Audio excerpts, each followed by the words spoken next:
सभापती महोदय, मी आपल्या परवानगीने सदर औचित्याचा मुद्दा हा सभागृहासमोर मांडत आहे।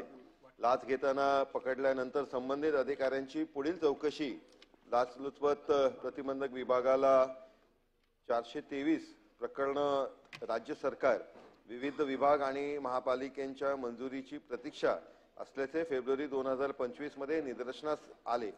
यातील अनेक प्रकरणे 2 वर्षापासून मंजुरीच्या प्रतीक्षेत आहेत। चौकशीत अनेक अधिकाऱ्यांकडे बेहिशोबी मालमत्ता आढळून आली असून गुन्हा दाखल करण्यासाठीही परवानगी मिळत नसल्याने भ्रष्ट अधिकाऱ्यांना पाठीशी घातले जात असल्याचे निदर्शनास येत आहे। एसीबीने भ्रष्ट अधिकाऱ्यांची चौकशीची परवानगी मागितलेली 217 प्रकरणे हे राज्य शासनाकडे आणि 306 प्रकरणे विविध विभाग महापालिकेकडे परवानगीसाठी प्रलंबित आहेत। येथील 349 प्रकरणे अगदी 2 वर्षापासून प्रलंबित आहेत, तर 47 प्रकरणे ही 10 दिवसांपेक्षा कमी कालावधीत आहेत।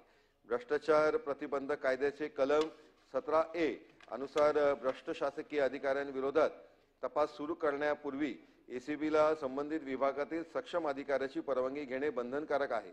अनेक सक्षम अधिकारी हे आपल्या विभागातील आणि मर्जीतील भ्रष्ट अधिकाऱ्यांना वाचवण्यासाठी तपासाची परवानगी देत नाही, तर तपासात बेहिशोबी मालमत्ता आढळल्यानंतरही गुन्हा दाखल करण्यासाठी दुसरी मंजुरी घेणे बंधनकारक असून तीही दिली जात नसल्यामुळे असे चित्र उभे राहत आहे। या सर्व प्रकरणी सखोल चौकशी करण्याची आवश्यकता आहे।